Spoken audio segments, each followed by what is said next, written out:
Welcome back.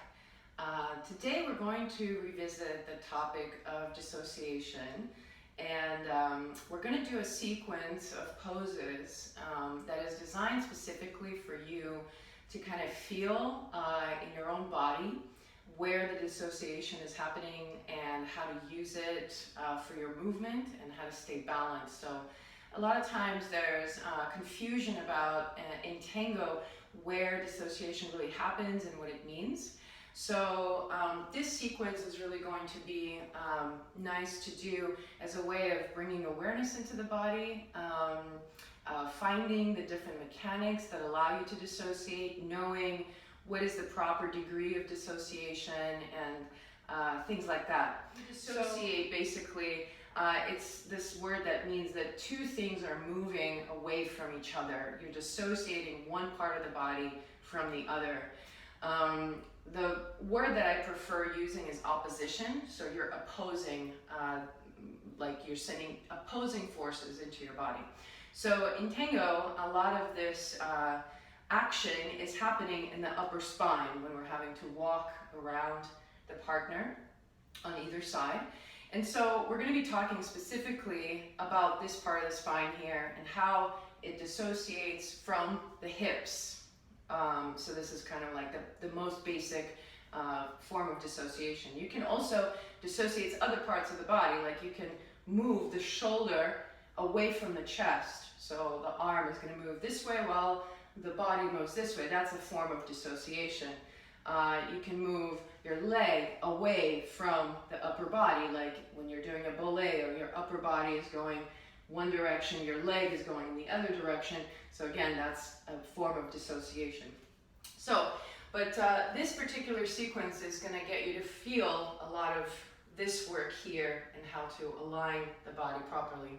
So if you want to join me, grab a mat. We're going to start at the front of the mat. And the first thing I want to do is just kind of relax and bounce around. So I'll be basically using the poses that we've already talked about, that I've already spent time on in other tutorials. So you can revisit those if you need. So just kind of bounce around a little bit and feel the weight of your body. In earlier tutorials, I talked about kind of hopping up and down to kind of find for yourself where your base is. And literally, I'm kind of thinking about just relaxing the lower back just so that I find the correct alignment. And then eventually you'll have kind of a nice relaxed posture. Your knees are not locked. You're feeling pretty soft. And then from here, we're just going to start with a really nice warm-up exercise. This is really good to do actually during a milonga. If you're wanting to kind of relax your back a little bit, this is a really good one. So I'm just going to soften my knees. Keep your hips facing forward and just begin to go side to side with your upper back. So the upper spine here is turning, dissociating already. And what I want you to feel that as you're doing this, there's this moment of a limit that your spine is able to rotate without extra effort. And it should be really nice. Now, if you want to make it a little bit more pronounced, you can actually feel your hands slap you on the back. A really nice side effect. You have your kidneys and your adrenals sitting in the middle of the spine here. So this is kind of a nice way to stimulate those organs. Good. And so then come back to center and already just visualize this area of the spine and feel the rotation around the neck. And then we're going to reach the arms up, reaching out of the ground. As you exhale, you're going to bend the elbows and turn to the right. And then inhale, come up, and exhale to the left. So once again here, I'm just going to go back and forth, but as I'm moving, I'm keeping the hips facing forward. So mind that you're not moving the hips with you. So this is your first sensation of what dissociating means in your body. You should feel a nice lengthening in the two directions across, like these muscles here, the obliques, are really working. They're the ones that are turning your spine. And again, you'll see that there's a limit to how far you can go.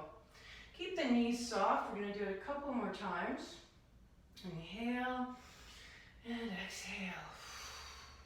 And inhale and exhale. Good. Now pause here for a moment. Reach the arms up. And then from here, just relax the arms down. Take a moment to feel. And now we're going to shift the weight into the left leg, so my right foot will be free. I'm going to once again take a moment to find my balance. So I usually kind of use a little bit of balance here to kind of find where I feel the most stable. And then go ahead and bring your right knee up. And we're not going to use our hands. So you might be able to bring it up to where the thigh is 90 degrees to the body. That's great. If not, it can be a little bit lower here. And we're going to do the same thing we just did with feet together on the floor. We're going to reach the arms up. And exhale, turn towards your bent knee. And then reach up. And go to the other side. And here you got to watch that the hips don't move. And inhale, reach up. And exhale, twist. And inhale, reach up. And exhale, twist. Good. And inhale, reach up. Exhale, twist. Pause here for a moment. We feel the twist. Feel really tall. Good. And inhale, reach up. And exhale, release. Good. Shake it out. So you'll feel kind of one side will be more activated than the other. And then we're going to do that on the other side. So I'm going to ground into my right foot. I'm going to bring my left knee up. And again, first I find my balance. I grow the pose from the ground. And then reach the arms up. And go ahead and turn to the left. As you breathe in, reach up. And exhale, turn to the right. Good. And inhale, reach up. And exhale, turn. Good. Inhale, reach up. Exhale, turn. And inhale, reach up. And exhale, turn. Pause here. So this is a very common place of dissociation when you're dancing in tango. So just kind of feel that you're tall, that you're not leaning, you have your balance, the arms are soft. Ooh. Good, and then reach up, and then release. Good, again, shake it out. Whew. Good, you can come back and do a few of these, especially if you found that very challenging and you use a lot of effort. Just take a moment to unwind all of that. And from there, we're going to step out to this position. So we talked about this position before when we were talking about open step alignment. So from here, we're going to go ahead and come forward and bring the hands to the floor. So if this is challenging for you, go ahead and you can bend the knees. You can bring your hands to a chair or to a block. So adapt your posture. What you want is that the spine is as neutral as possible because we're going to be twisting. So you want to have a spine that's very long. So the hands can be on the floor. If your hamstrings are long, you can do that. Or the hands can be higher. But we just want to make sure that you have access to this part of the spine. So that's why I want to make sure that the spine is very long when you're doing this. So we're here. I'm going to bring my right hand under my nose. And then keeping the hips steady. So I'm going to feel the desire to turn them, but I'm not going to turn them. I'm just going to keep them where they are. And then reach the left arm up and twist. Good. And then release. And then go to the other side. And so going back and forth here. Again, breathing with the movement. Inhale and exhale. Inhale and exhale. Just do a few more at your own pace. You can go a little bit slower, you can pause. Keep checking in with your hips, making sure that they're not moving. Good. One more round here. And then release the hands. Go ahead and allow yourself to relax and take a moment to just breathe into the back, letting yourself hang. You can kind of go side to side. Good. And then we'll come up onto the hands. Soften the knees here. Your lower back might be very, very relaxed after the stretch, so we want to protect it as we go up. So I'm going to engage in my core, bring the hands to the hips, and inhale, come up. Good. And then we're going to do a triangle pose. Triangle pose is one of my absolute favorite poses. It's a pose that keeps on giving no matter how many times you do it. So we're going to turn the feet so that they're facing forward to the front of the mat. And what you'll notice is that there's this position in the hips, and then there's a position that's all the way forward, okay? And we're looking for something in between. So I'm not going to be exactly facing this way. I'm going to turn the front thigh, and this is going to rotate my hip a little bit forward, but it's going to bring this hip a little bit in, and that's okay. That's okay. So from here, you'll notice there's a possibility of hinging at the hips. And then I'm going to hinge at the hips. I'm going to reach this hip, the left hip, that way, and this hip is going to be going that way. You can have a bend in the knee. The hand, my left hand comes to the left shin, and I'm going to reach the right arm up and breathe here. Good. So if this is new for you, just kind of explore here. So I'm really thinking about a spiraling of the spine that way. So I can feel the spiraling through the spine. And then if you'd like to go a little bit further and deepen this opening, your right arm is going to turn in, come behind you, and come to the inside of that left thigh. And so that will rotate you a little bit more. Good. Now, if it's difficult for you, if you're experiencing a lot of tension, go ahead and back up and kind of make it a little bit easier. And very common here to bring the ribs forward in the upper spine. So just kind of keep all of that calm into the body. Then we're going to reach up. Press into the legs here and all the way up, and then turn the legs the opposite way. So we're going to go right foot turns towards the back of the mat, left foot turns in. I'm looking for that place where I can easily hinge without kind of discomfort in the hips. And then once again, the knee can be bent.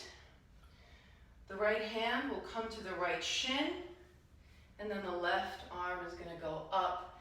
Now, if you're like me, and like most people that I've talked to, this side might feel very different. And so explore a little bit, kind of sense where you're feeling the pose, where is the range of motion different. Keep thinking about that you're lengthening through the whole spine, and it's reaching, the spiral is kind of starting at the floor and traveling through your body and going that direction. You can stay here, or bringing the hand behind you. You can bring the hand to the inside of that right thigh. Just take a few more breaths here.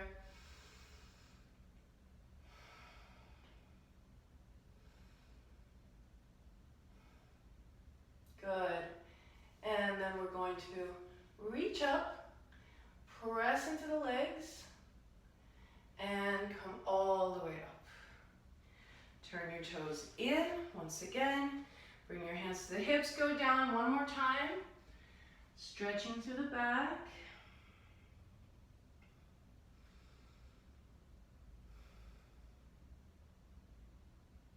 Good.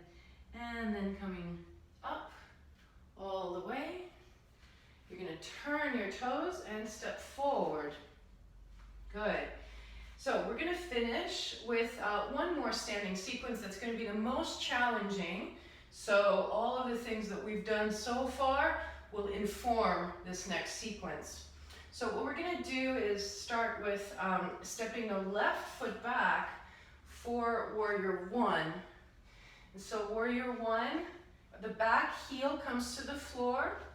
We align the front heel with the back heel. So you should feel very stable. You should feel like there's two lanes that are kind of helping you establish the pose, and reach the arms up. Good, feeling the stretch through that back leg. Good, inhale here. Exhale, we're going to turn to the right. Feel that dissociation, reach up. And turn to the left. Good, just feeling that range once again. Inhale, reach up. And exhale, turn. And inhale, reach up. And exhale, turn. Good, come back up. Stretch the front leg to straight, or maybe it will be slightly bent. We're going to bring the hands out, kind of a cactus arms, elbows out. We're going to come forward, hinging at the hips here. We're going to come forward about halfway. Good, and so here, really feeling the support of your legs. You're using your core. Don't go so low that it becomes very difficult for you to hold yourself up. And then we're going to explore that same range of motion in this pose. So from here, rotating over to the right, come back to center, and rotating to the left. Come back to center. Good, couple of more times at your own pace here. The arms don't have to stay in this position. You can stretch them out. You can move them. What you're watching for is the hips. Don't move. You're just moving your upper body. Good. Very nice. And then come all the way up. Ooh, watch the balance. Bend the front knee. Good. And then hands can come to the heart. They can come to the hips. I'm going to press off the back foot and come forward and release. Whew, shake it out. And then we'll finish by doing it on the other side. Right foot will go back. I find my Warrior One. So you kind of know where things are heading. So it doesn't take as much time to find it on the other side. We're going to reach the arms up, finding Warrior One. And then exhale, turning to the left. So again, just feel the work in the body that allows you to move your spine and dissociate properly without losing balance. Good. And then after your next round, come back up. Go ahead and straighten the front leg. It doesn't have to be all the way straight. It can be a little bit bent. Arms out, elbows bent. I will hinge at the hips and come forward. And just find a place in your body where you're not feeling too much effort, but you feel that your core is supporting you. And then exploring that twist. So from here, turning to the left. And come back to center, turn to the right. And come back to center. You can move the arms in different ways. So do a few rounds here. Keep breathing.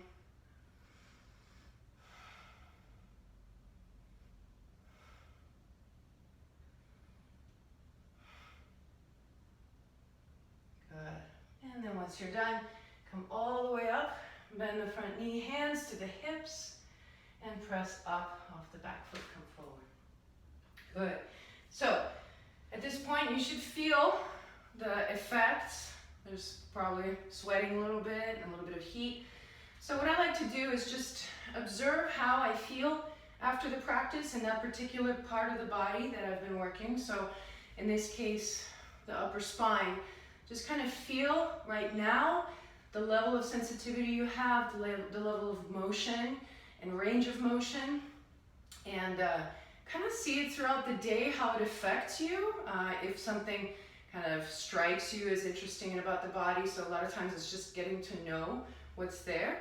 And then when you're dancing, I usually will just kind of say to myself, kind of like as a little reminder, that when I'm dancing, just remember the same information. Like whatever I've opened up here, I want to feel it in the dance. So ask your body to reveal to you how this relates. And a lot of times there'll be like these moments of like, oh my God, I totally get this movement. Why I haven't been on my balance in this particular step. It's because my alignment was over here. So little things like that kind of reveal themselves to you in the dance. So try it out and let me know how it goes. And then we'll continue next week with some other topics. I hope you can join me sometime in my class if you're in LA at Oxygen Tango. I teach on Sundays at 5, and we'll be doing a lot of this kind of work in the class. So I hope to see you. All right, talk to you soon. Bye.